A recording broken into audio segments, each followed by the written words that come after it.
Hello, everyone. Welcome to Diversity is Lit's book club discussion for August. Yeah, like what month is it now? I feel like I always mess it up. I always mess it up. But we are going to be talking about The Taking of Jake Livingston by Ryan Douglas. Yay!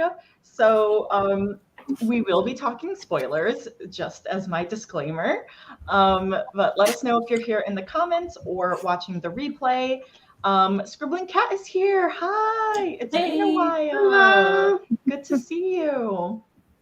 So if you don't know me, my name is Holly Davis, also known as WriteHollyDavis, and I'm a YA and middle grade fantasy writer and reader. And as always, I'm happy to be here. Now have my other lovely co-hosts introduce themselves. Hi, I'm Teresa Beasley. I write under the pen name T.A. Beasley, and I write YA contemporary and also adult thrillers, and I'm happy to be here as well. I'm Vanessa. I write under Vanessa Marie, and I write YA fantasy, paranormal, and horror. And I'm also a diversity reader, and I'm excited to talk about this book. Hi everyone, I'm Heather Venkat, also known as Write Heather Venkat on the interwebs. I'm a YA and middle grade fantasy and contemporary writer, and I'm happy to be here. Yay! So we have our list of questions that we will go through, and we will have our disclaimer of that there could be spoilers right away, because that's kind of how this book, I feel like, is going to go right away. We can't talk about it without spoiling. I know. So we've all been reading like our very spooky thrillers, mystery, kind of scary. We've been like channeling Halloween. And this is definitely one of those books that we could have read in October. But I'm really glad that we read it this month, because of all of the messages that it had. So our first thing that we're going to talk about is what is our general overall thoughts on the book. And I had such a hard time rating this book. Also, if you want to also say what you rated the book as well. But I had a hard time rating it. I did give it a 4 out of 5 stars. And I feel like it could have been like a 4.5, maybe a 5.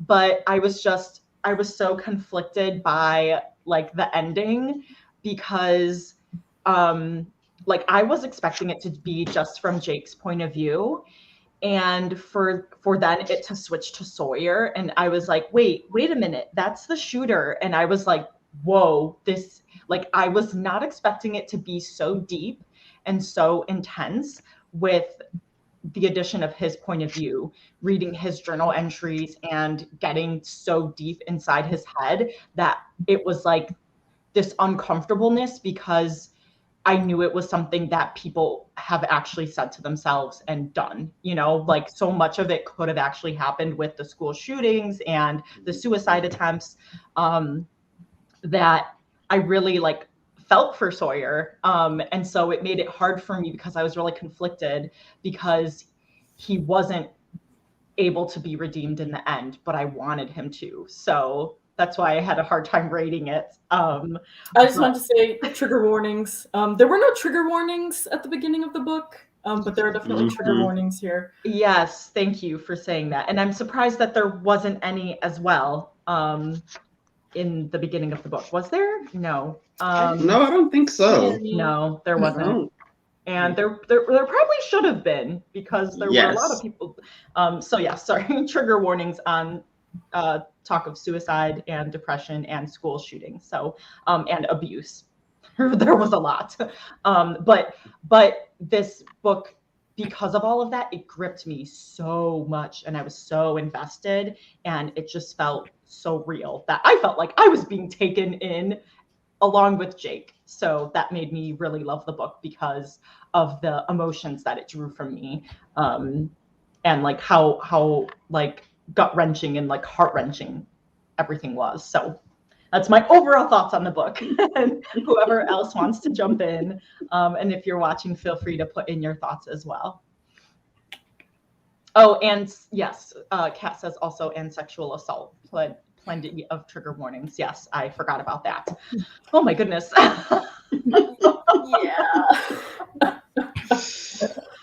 Yeah. I can go next. Yeah. You got things to say, Teresa. Yeah, it's this book. I went in thinking it was one thing, and it turned out to be so much harder than what I thought it was going to be. It just, I don't even know how to express it. Yeah. The pain of what Sawyer, and even Jake went through in the book got me really, really bad. So I don't even know what to rate it myself because of all the emotions. And I tried not to like Sawyer as a character, but I couldn't help once we get to the part of what all was happening and starts to unravel and he's sharing the things in his diary. I tried not to like him as a character, but I just couldn't help it. Mm-hmm. I couldn't help it. And it got kind of really dark.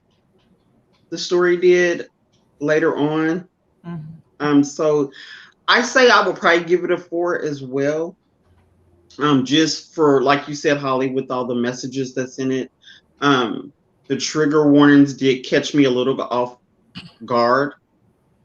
But overall, I think it's a good book, and it brings up a lot of different issues that children may be going through, and some are probably even going through some of the stuff that's happening here now.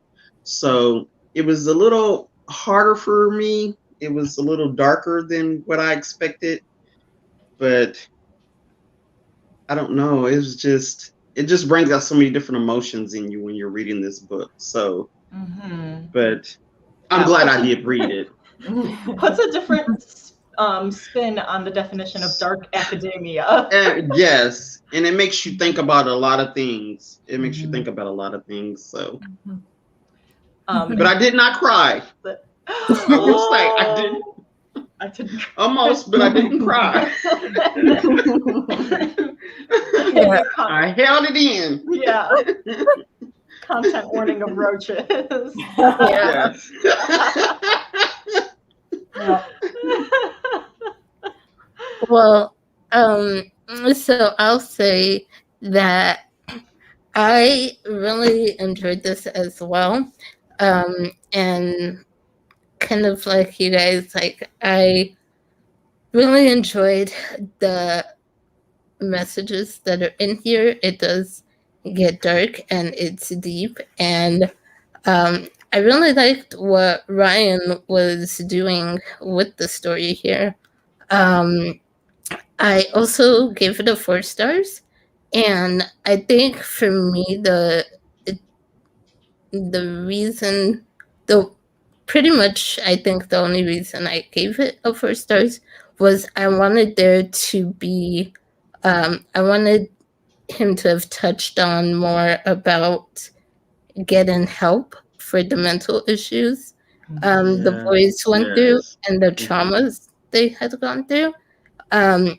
There's a lot of trauma in here and a lot of mental health issues in here, and I would have liked there to have been this, like, to have it brought up that, you know, this is why seeing a counselor, going to a professional mental health professional is so important.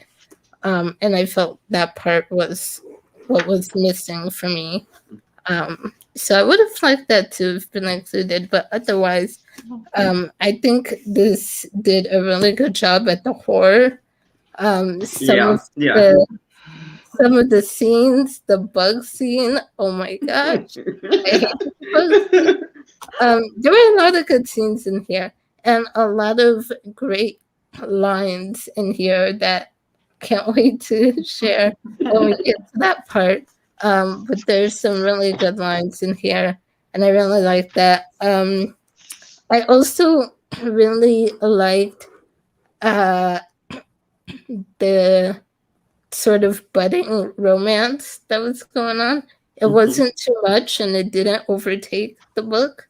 So I really like that. And I'm forgetting his name right now, but the love interest, Jake's Alistair.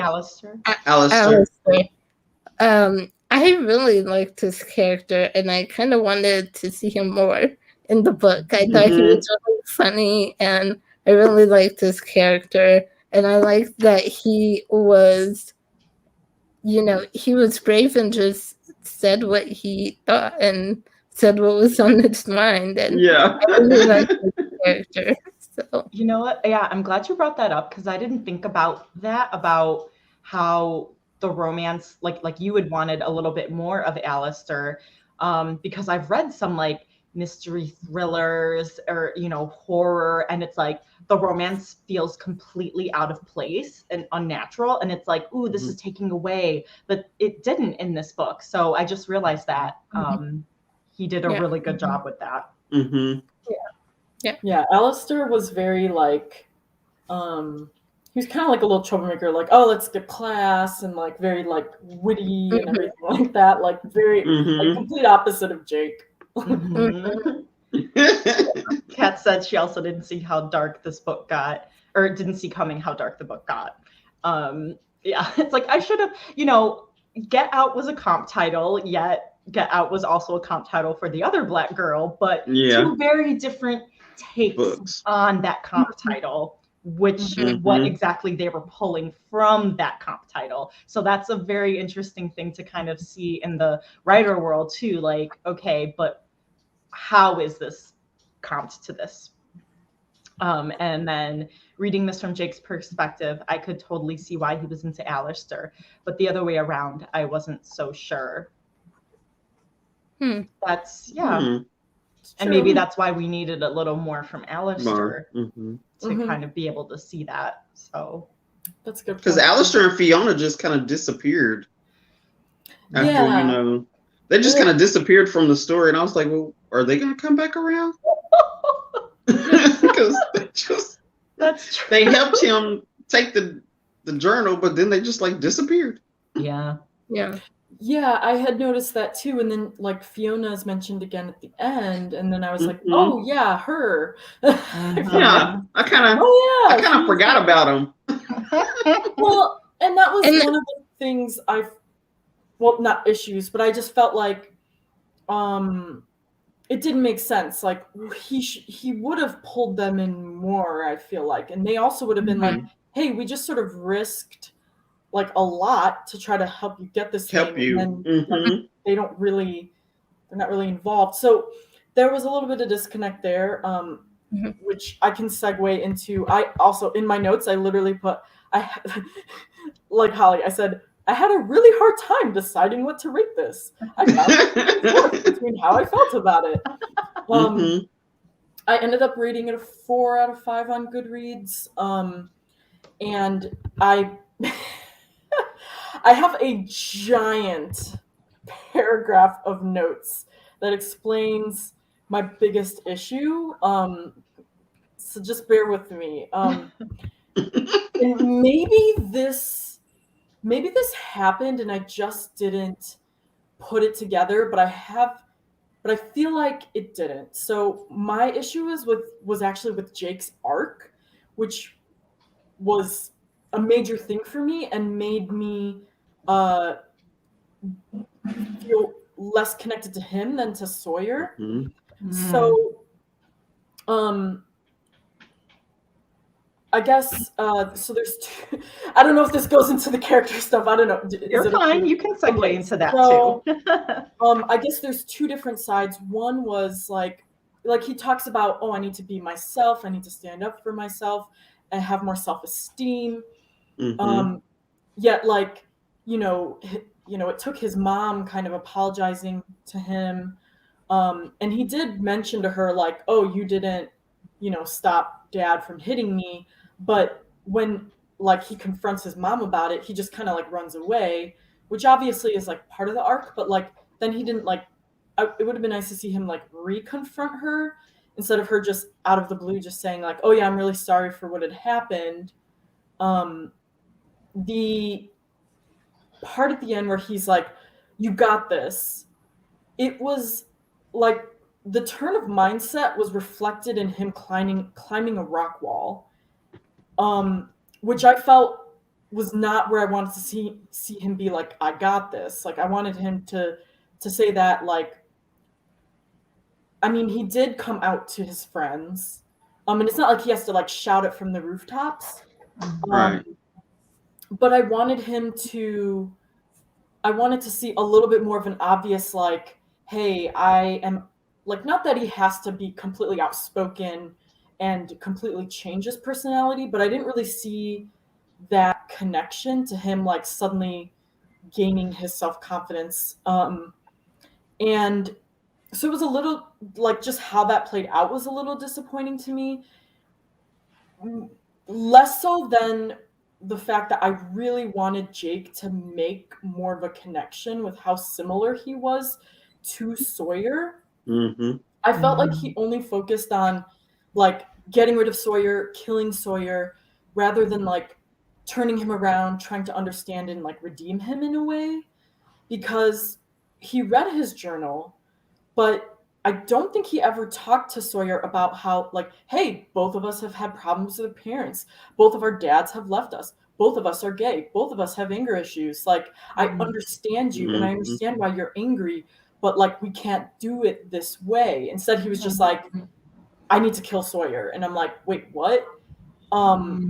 Because like he mentioned multiple times, like, just some of the quotes, he's like, my emotions too big to all at once for me to manage.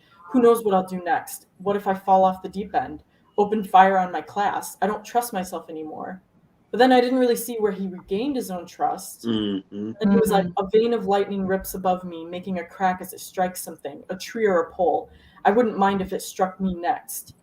And then he said, how good it must feel to be like Sawyer, to just give people what they deserve. All I want to do is snap Chad Roberts' neck.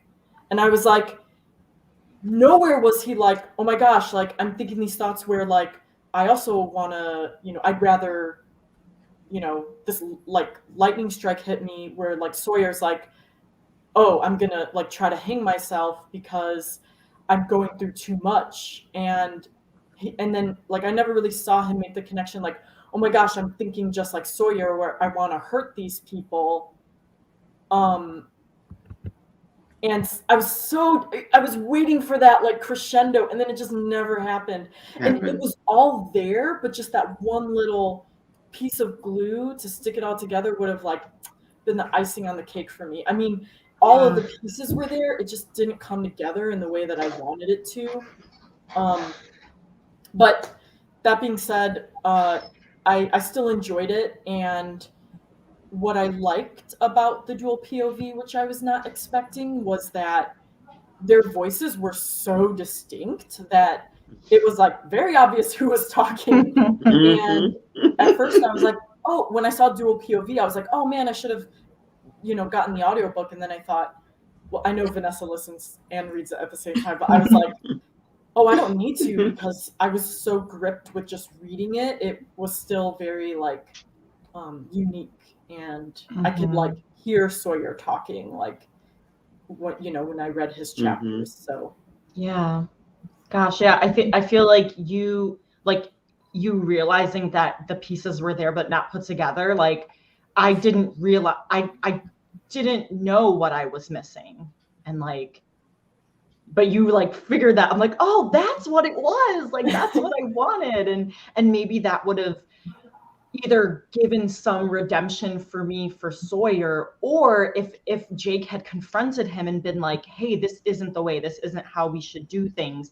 I understand you and blah, blah, blah, but this isn't the way. And if Sawyer was like, no, and, went off like the deep end, then we would have seen how like, okay, well, Jake, like there were two different paths you could take, and Jake took this path and Sawyer took this path. And then it would have felt more understandable for Sawyer to eventually go the way he went. and Jake would be the one that could be redeemed, and then, okay, I need counseling and this and that, like Vanessa was saying, to deal with those mental health issues, because he was aware of them and owning up to them and wanting to change so that he didn't turn into a Sawyer. Yeah, because I don't think Sawyer ever said, like, because I think Jake was like, oh, why are you doing this? Or, you know, why are you killing these people? But like Sawyer never said, like, I'm just trying to get revenge. And I think that would have, like, you know, made him say, well, wait, like, why are you trying to, I mean, he read the journal, so then he knew, but it's like, wait, why are you trying to get revenge? Like, because at first it just seems like these senseless killings, and it's like, okay, this is the guy who, like, killed my neighbor, and now I'm seeing, like, bloody letters on my wall in my house, and, like, he's, like, blackmailing me, like, and turning my brother against me because of the video that he posted and all this stuff. So, you know, I mean, Jake felt like he was being, like, sort of targeted for no reason, and I could see that, because, like, there was a little bit of that, like, just sort of disconnect, but like, I was like, they just needed to talk to each other, which I know is, like, hard when you've got this, like, demonic, angry, you know, ghost spirit, whatever. And I like what you said, Holly, about, because at first I thought, oh, I really wanted to see Sawyer redeemed at the end, but I think more so what I wanted to see was him given the chance to be redeemed, and then whether or not he you know, made the right decision is one thing. But I felt like we, as Teresa said, like, we were made to really, like, feel for him and just, like, feel so bad for what he went through, that it kind of made him a great, I guess we're going into characters, but it kind of made him a great character for me, where it's like, well, I kind of feel bad for you, but I don't want to cheer for you. Right. And so, like, it was just like hard to really root for, like, anyone in the story. Well, I don't think you have to root for him even though you feel bad for him. And I think that's, like, I saw someone else review this book on YouTube, and one of the things that reviewer was saying was, like, you know, we get Sawyer's backstory and everything, but he didn't care. He's still a school shooter, and that doesn't excuse his behavior. So he didn't really feel sympathetic for Sawyer. And my thing is, like, you can feel sympathy for someone. You can feel bad for what they have gone through without saying, without excusing their behavior or their actions. So as much as, you know, I did feel bad for Sawyer and the abuse he went through and never getting any help and all of that, I felt bad for him, but that doesn't mean I'm gonna give him a pass for everything he did after that. Yeah, I think that maybe is what confused me, because being able to go so deep in his head with his point of view, I thought that he was going to have an arc, and that it was going to go in a different direction, you know, and maybe it was kind of more so we're getting the villain's point of view. And I was thinking it was more like this dual, not protagonist, but, you know, not quite like, oh, I'm just reading from the antagonist point of view, you know, because I knew, like, he was eventually going to come together with and overtake Jake. And so I guess I was just thinking it was going to go a different way, I guess. So based on, I think too, another thing I noticed too with Sawyer and Jake, Sawyer, even though he was going through these things, I don't remember reading that he attempted to get help, because I don't think he believed anybody would have believed him, just like Jake. When Jake was talking with the principal, when he got in trouble with the whole situation with Chad, Mm-hmm. he was saying, well, nobody cares. Nobody's going to listen to me anyway. Mm-hmm. So I'm thinking that maybe Sawyer felt that way too, because especially with what happened with his mom, when it was like right there in front of her and she still didn't do anything to protect her child. Right. So I'm thinking that maybe they both felt like, hey, even though we do try, if we did try to get the help, that nobody would even listen to us or nobody would even care. Yeah. Which was part of the racial thing with Jake being in this school where he felt, I mean, nobody's going to pay attention to him. Nobody's going to care if anything's happening. And Chad had been bullying him and picking with him all this time. Mm-hmm. And nobody really did anything. And then he got in trouble and Right. Chad didn't.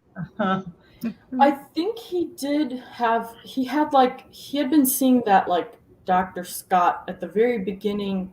He mentioned, like, he had to see a therapist after his, like, suicide attempt, but, like, he wasn't helpful because he had said something like, oh yeah, he's just yawning, he's not really paying attention to what I'm saying. And like, I had actually, they like briefly mentioned it, but the problem was, like, Sawyer never spoke up and was like, this guy isn't helping me, like, I need someone else, or like, he never spoke up and said, this guy isn't helping me, like, right.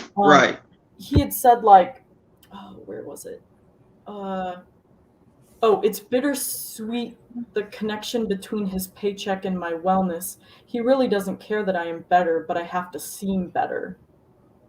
And so I think he maybe pretended to, like, get to be fine so that he could just, like, stop seeing the guy. But, like, clearly he was still unstable and not still unstable. And then it's like, it's really unfortunate because it's almost like the system failed him because, then he ended up, instead of, like, trying to end his life, he just, like, killed a bunch of his schoolmates. Classmates. Yeah. And it's just like, I mean, it's like the signs are there, and that's what, like, was scary is, like Holly was saying, like, how realistic this is. Yes. In that, like, that totally could happen. Yeah. Kat was bringing up a point about Jake leaving them to prevent putting them in danger, but then if Sawyer's watching you, he knows they helped you and are on his list either way. That's actually a really good point. That's true. That's true. So maybe that's kind of more like a plot hole that wasn't really addressed. Filled out, yeah. Yeah. And then this is actually a really good point as well. I was also a bit confused as to why Jake didn't speak to Miss Josette more. If he already knew an experienced medium, why did he spend as little time as possible with her? And that is such a good point. I feel like it's like, oh, she was, at least to me, like someone who was so little in the story that I wouldn't even probably mention her in the conversation because, he didn't really utilize her as much as he could have. But I don't know if that was technically part of his arc too, with trying to speak up and use his voice and get help. So I don't know. Yeah, but I mean, like, knowing me, I would have been like, I would have, like, gone back to her multiple times. Like, well, yeah, ideally. Those are good points. Yeah. I think the descriptions in the book too were great. Oh yeah. The scenes. I felt like there were so many good, like, with all of the creepy scenes with the roaches, and yes. it's like, oh, his head is like off to the side, and this, and it's like rotting, and it's just like, oh, this would be a great movie, like, to like. Yes, it was very, very creepy. Play out. So, any particular scenes that stood out to you guys? My favorite one was when he stabbed the bully.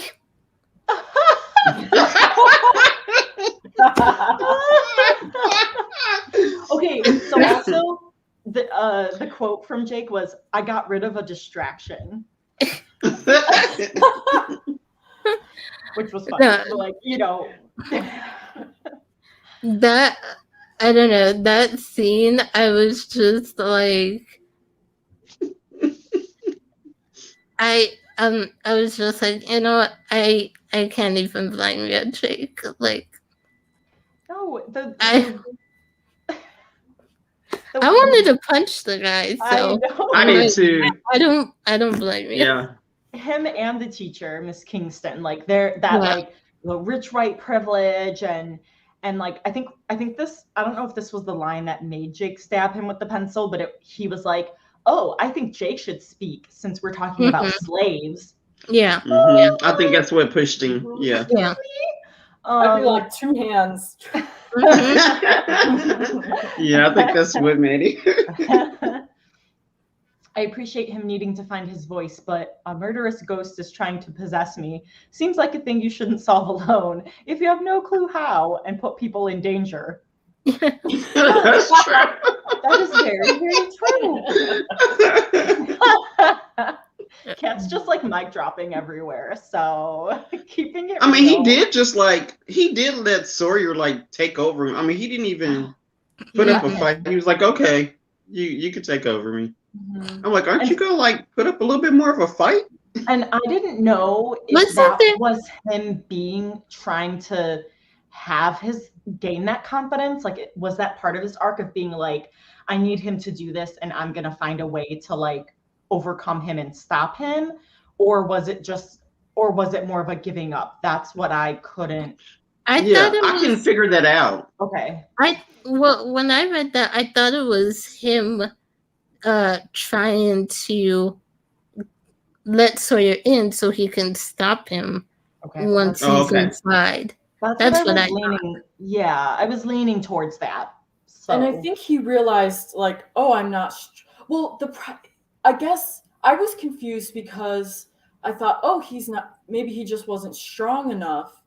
But then later on, he says, oh, I should have like tried to stop him when he was trying to, kill his Uncle Rod. And the one thing that kind of confused me was, I mean, I guess it's just like, characters aren't perfect type of thing, but like, I guess what we're saying here is like, Jake's not the most like logical person, because in my head I'd be like, okay, if I'm going to have like Sawyer possess me, just in case I can't overcome him, like, let me tell my friends so they have them follow me, and if I'm about to do something crazy, they can stop me. But like, that didn't happen, and I thought it was strange how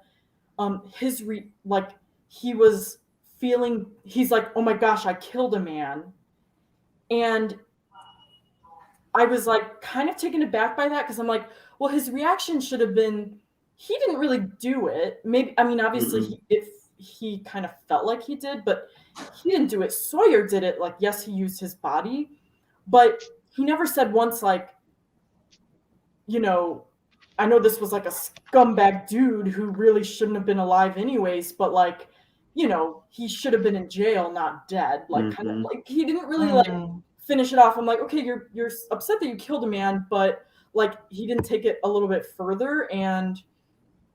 But that whole like scene was just wild. I was like, oh my gosh. Right. Like, horrific. Like, the torturing and stuff. Oh yeah.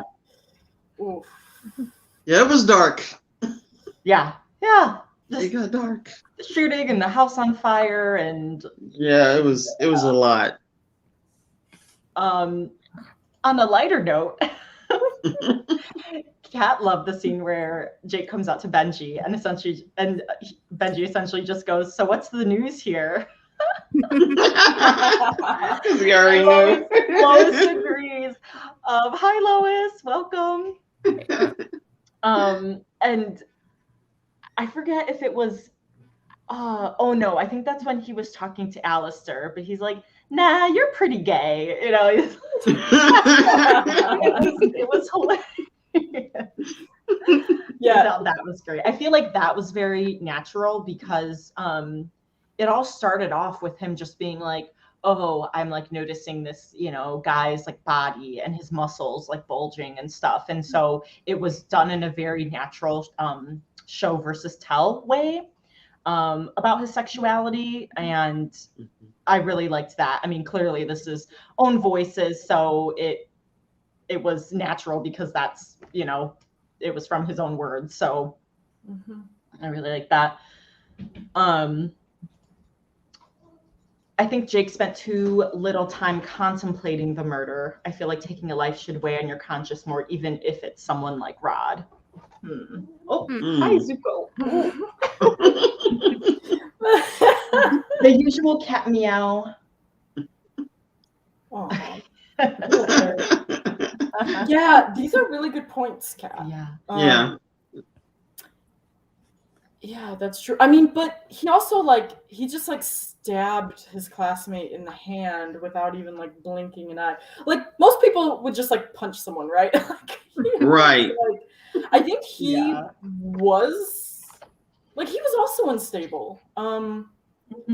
But he kind of like turned it around really quickly, and I agree. Like, I feel like I would be more traumatized after something like that. Like, I would need a little bit more recovery time. But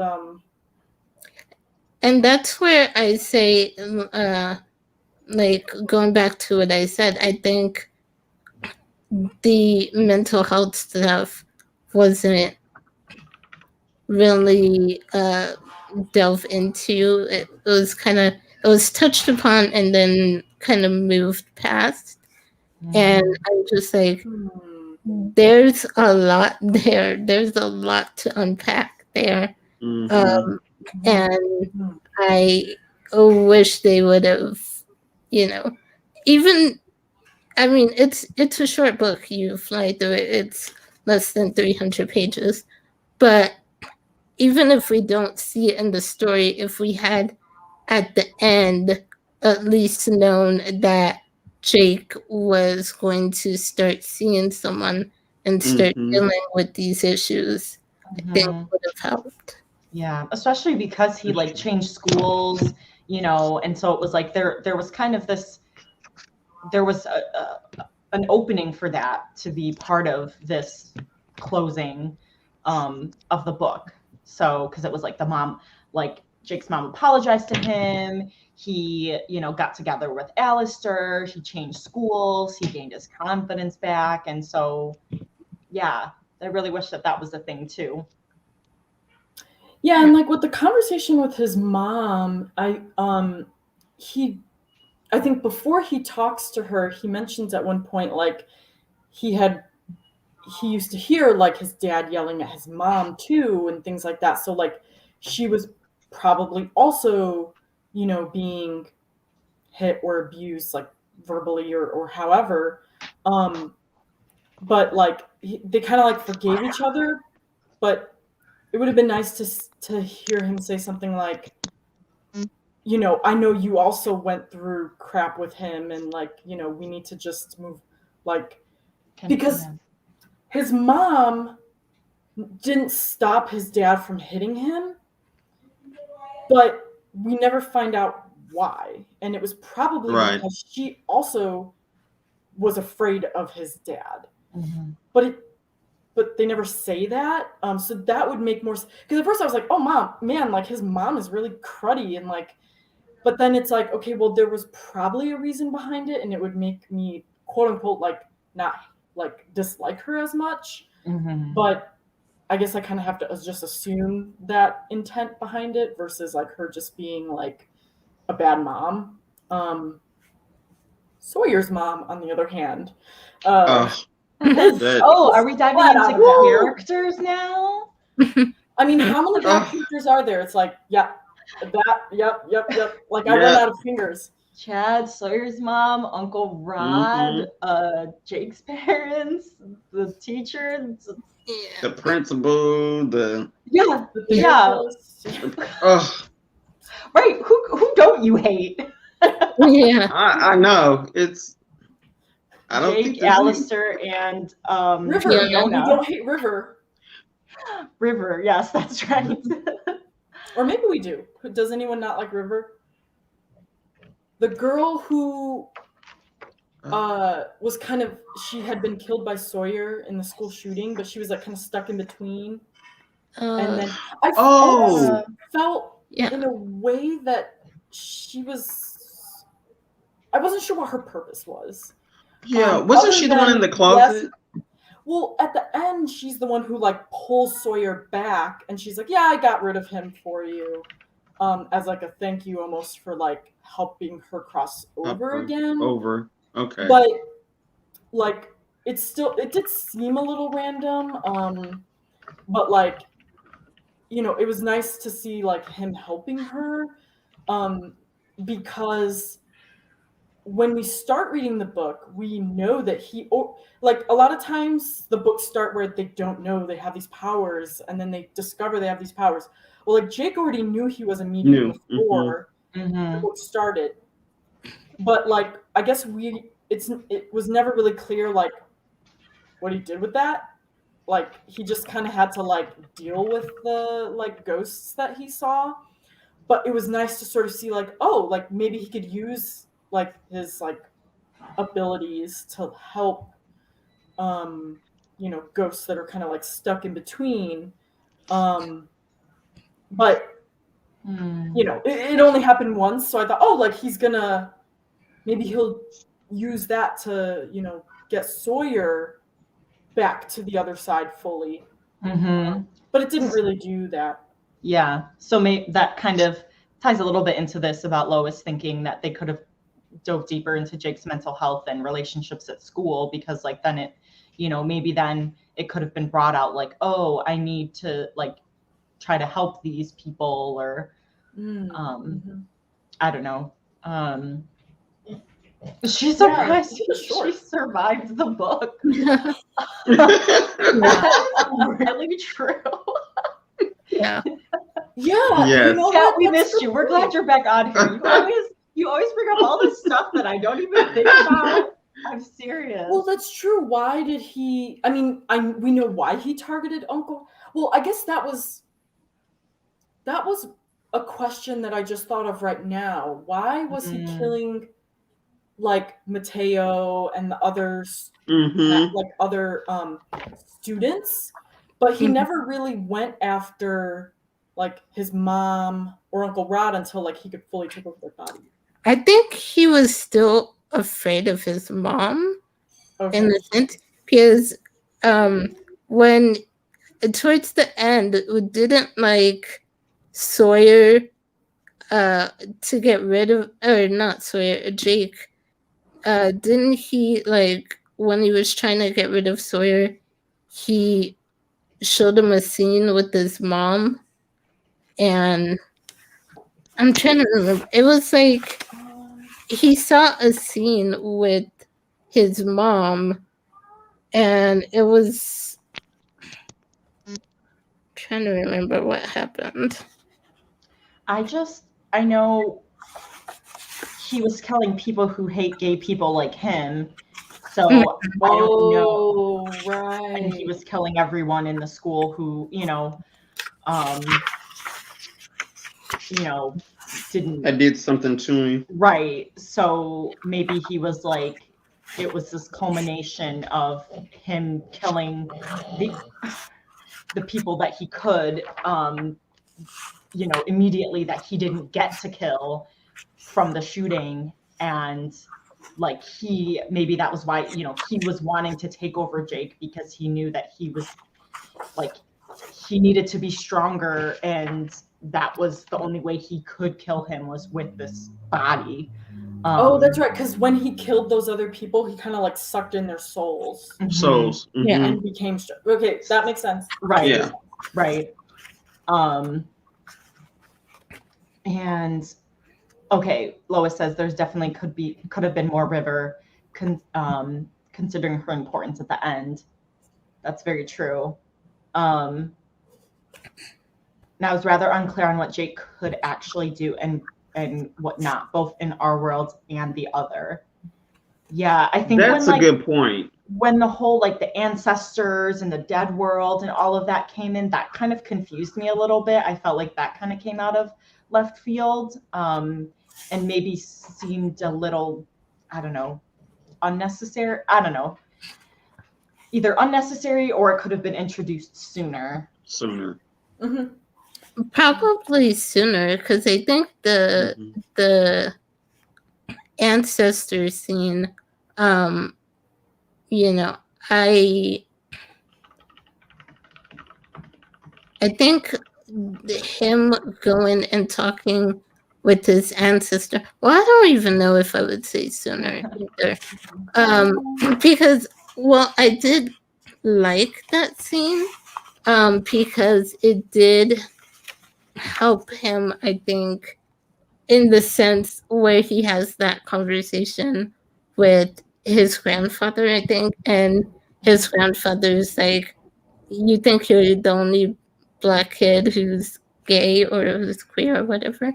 And he's like, there's been folks like you before you and will be. And so I thought that was an important scene and conversation for him to have. The whole talking with his ancestors, his dead ancestors, I thought was just part of his one being him being a medium, and his ability to connect with that. But also, I think in with Black spirituality, there's a lot to do with talking with your dead ancestors. So I thought that was something that, I mean, I liked the scene for what it did.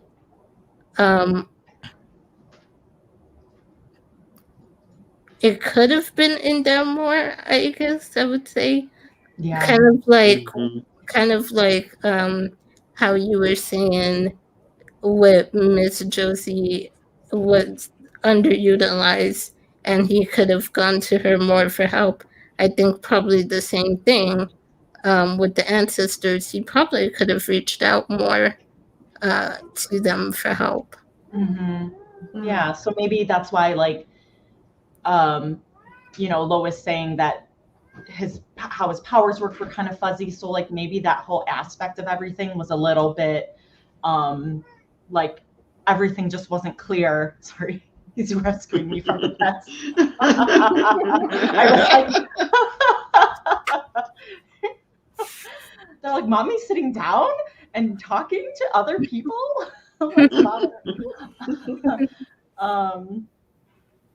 Thank you. So yeah, like maybe like because if he had that connection with the ancestors, like he's not, that wasn't brought up sooner. We are kind of unsure of his powers. He's not using, he's not talking to Miss Josette, and so it seems like all of that was could have been fleshed out a little bit more. Here's kind of going back to what I was trying to say earlier. Here's the scene I think I was talking about with this. I think this is his mom that Jake was making him see. It says, it's on page 214. A woman with a tote bag strung over her shoulder holding a gun. The weapon is both there and escaping through the night like bubbles and seltzer. I lift my arm, lifting hers with me. She's only a wraith of my creation, a puppet attached to my string. But Sawyer's eyes widen in fear. His face is like a scared child as he floats down to the ground. And so I was thinking he made him see his mom. And I think Sawyer's still afraid of his mom. And I think maybe that's why he never went after her. Like he did with the uncle. That makes a lot of sense. Yeah, it does. Yeah. So speaking of which, any quotes or excerpts that you guys were really drawn to or that stood out to you? Yes. I actually have one this time. On page 168, when he's like, he gets in trouble for the situation with Chad. The quote says, he says, "I'm tired of accepting that I have no power. When do I get a chance to retaliate against the things that make me feel angry or dehumanized? When do I get to say wins win?" Yeah. Now, at that time, he was showing, he had like a I don't care attitude, I'm tired attitude. But sometimes in the story, it was like he wasn't showing that he was strong. But then when he did this whole thing with Chad and he gets in front of the principal, he's being all sassy with the principal and kind of getting all snappy and smart with him. And then he says something like this. Yeah. But then his character switches again. I think so. It's like he, it was like he was going back and forth. Like Heather was saying about him. You would think it would show that his character was actually, I thought at this point that he was like, okay, he's showing his dominance, he's showing that he's strong, and he's going to continue that out, and then he's going to be able to handle Sawyer when he comes to take him over. But that didn't happen. Didn't happen.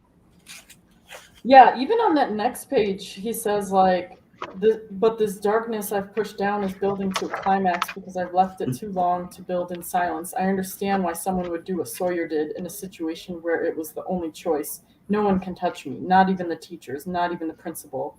And when that happens, in fantasy books, they start going like, wow, I can do this, and they gather their arms and they defeat the bad guy. And it just is like, wait, he's feeling all like, I got this. And maybe it was because he was punished and then his mom was yelling at him that he kind of then retreated again. Because he's like, can I actually stand up for myself? I just get beaten back down and look, Chad's not getting in trouble and all this stuff. So maybe that's why it seemed like it didn't keep rising. It kind of just fell again. But I forgot about that part. I liked it though. Yeah.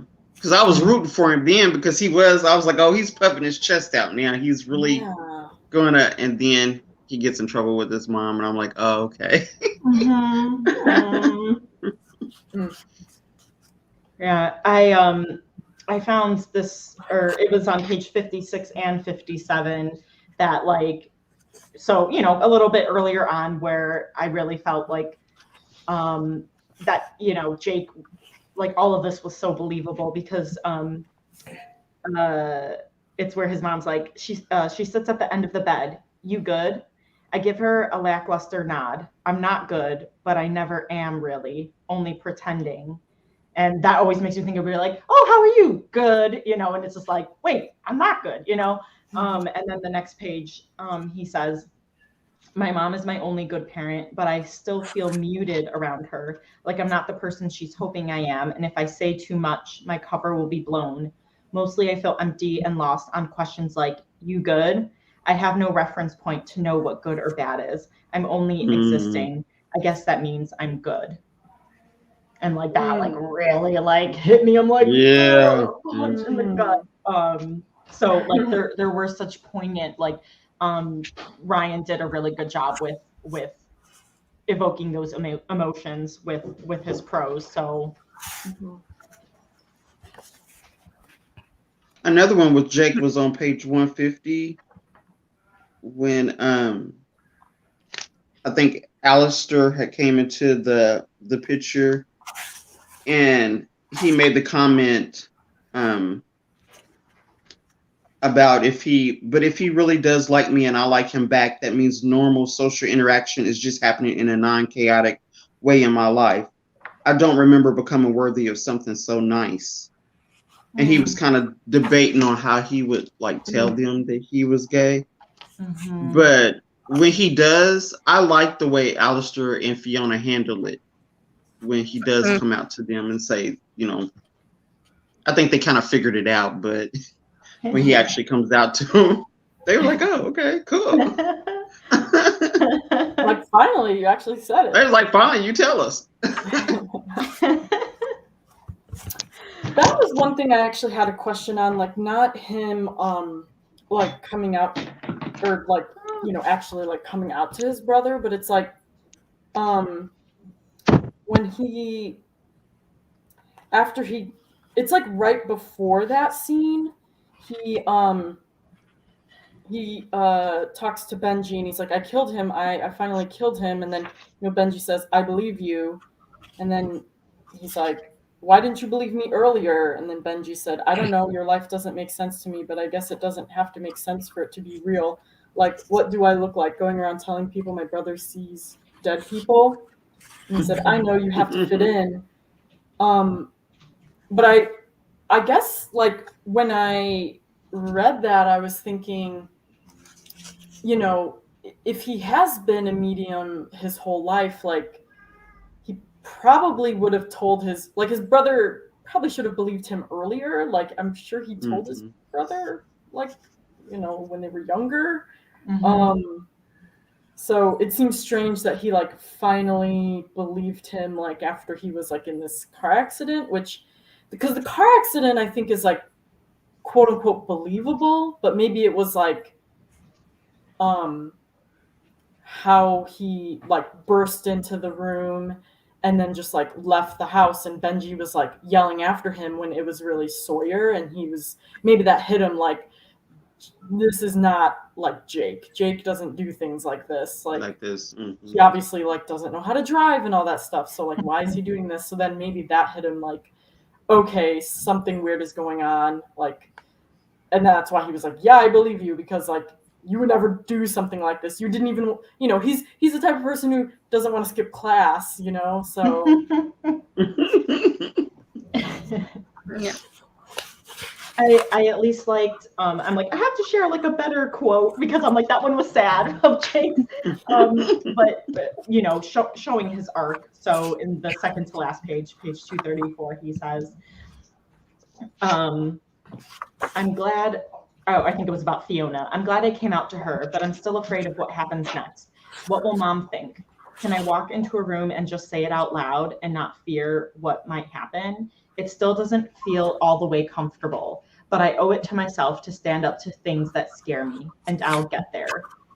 So I did really like that, because it did feel like there was more to the story, that, like, he was gonna grow, and it's like, yeah, it was also realistic, because it's not this overnight thing, like, oh yeah, I feel totally comfortable shouting from the rooftops that I'm gay, you know. He was still, like, his brother, where was that, page 222, he was saying, I don't want people to realize I'm gay though, and his brother's like, but you are, and you're still a man, and he's like, okay, say it, I'm still a man, and Dad is a dick.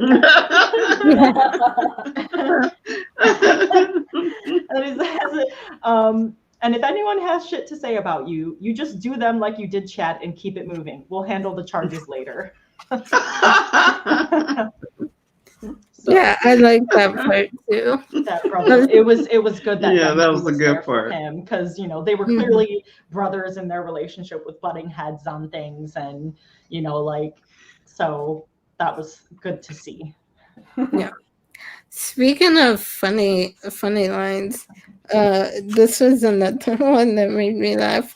It's when Jake is in school, and the part where it's like, Jake, she says, it's not cold in here. It is to me. I'm African American, ma'am. My homeostasis is not built for cold weather. So I feel it even if you guys don't. Yes. I have to laugh at that, because I'm like, I'm always cold. So is that? I am too. That is great. I love that. Yes. Better keep those pens pointy then. And then another quote that I like. There's a ton of really good quotes in here. But the next one is on the next couple pages. And let's see. Yeah, this is the scene where they're talking about in the class when they're having the discussion right before Jake stabs the bully. And he says, Black people are always the punchline of a joke. It's maybe why none of the books we read have Black people in them unless they're slaves. And then down under a couple paragraphs later, it says, I had a taxi driver tell me all about the witches in Africa once. They look like regular Black ladies, but they're bad spirits, and it runs in their bloodline. They pass all that spirit seeing stuff down through generations. Like even African Americans have it.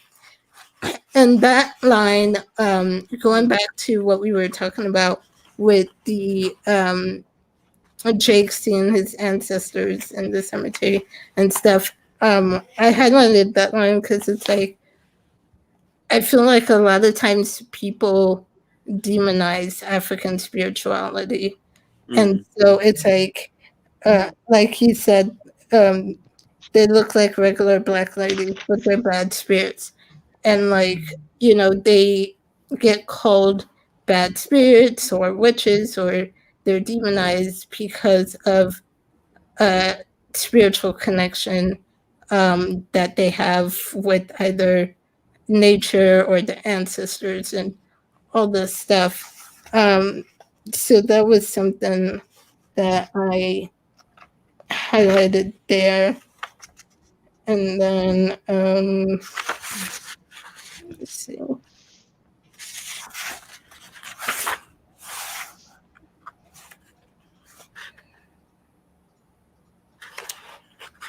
And then the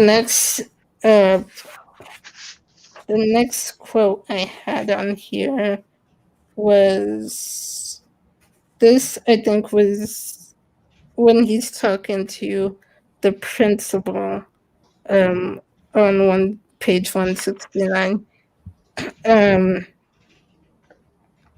When he gets called into the principal's office.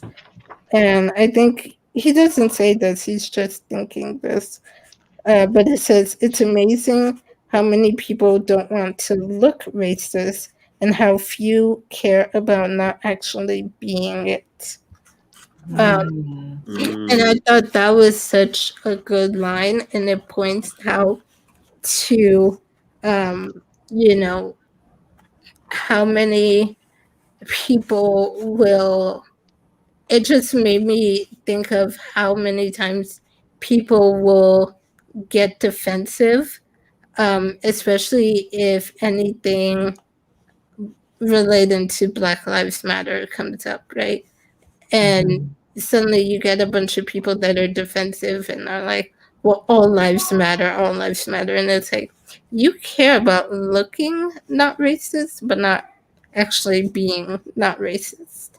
And so I think that was a really good line that he pointed out there. That's so true. Yeah.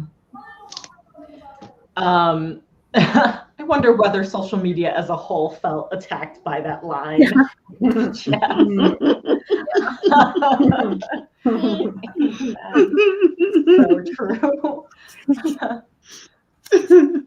Yeah, that was a really good line, and there were so many good quotes and scenes that I kept starring them. Like I literally kind of highlighted like almost the whole book. Yeah. So yeah, this was a book that sparked some really good discussion, and I think we learned a lot from it, and both as readers and as writers, I think. From dissecting this. So any last words about the taking of Jake Livingston?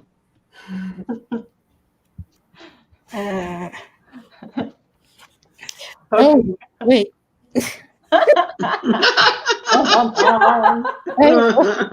I'm always finding more that I highlight and wrote down. But on page 221, let me see. This was when I think Jake is remembering what his dad did. And there's a line here. He says, "I ran and cried and regretted the day I was born, until finally I fell asleep on the swings of our neighborhood park, clinging to particles of rain, condensation for comfort." And I was like, that line was tough, because I was like, no one should have to feel this way. Like, the fact that he regretted the day he was born because of who he is, and the shame he felt, especially when his dad found out, and his dad's reaction to him, which I thought that as well was a powerful scene. That was, like Teresa, I almost cried. I didn't, but I almost. I held it in. Yes. Yeah, I did too. But that scene with his dad beating him and choking him, and his brother had to help him get away. I was like, that's so messed up. Yeah. Yes. Yeah. Really sad. Yeah. Lots of emotions in this book. Yes. A lot. Yeah. That's why I said this was a hard one for me, because the emotions. Yeah. And I just wanted to jump in this book on some of these people. Yeah, right? Yeah. Realizing how many trigger warnings there were for this also just kind of hit it home that, like, there were a lot of powerful emotions that were going to be evoked. So, but I'm glad that we all read this and got to talk about it for this month. Right now, for the month of September, we are reading Firekeeper's Daughter by Angeline. And I started reading it. Really good so far. A little bit of a chunker, so get started now. That's only 17. That's only 17 pages a day, so it's manageable. And I did leave this for the end, but was this June? Our June or May book of the month was, I think it was June. Was Sunburnt Veils by Sarah Hagdusti, and she was kind enough to send me some free copies because she's in Australia, and it was a little hard to get this book. So I am literally, if you are in the US, literally just comment down below that you would like this book, and I will mail it to you. So if no one claims it, then I will post on probably the Instagram about it. But if you're interested, it is here, and you will get a free Diversity is Lit. Sorry, the window, it's overcast, but it's very bright. Bookmark from Diversity is Lit. And she also wrote in it too. Hope you enjoy. Yay! Aww. So, thank you all for coming. My lovely co-hosts / friends / writers are linked down below. So please follow them across the interwebs. And we will see you next month to talk about the Firekeeper's Daughter. All right, you guys, thanks for joining us, and we'll see you next time. Bye. Bye. Bye. Bye.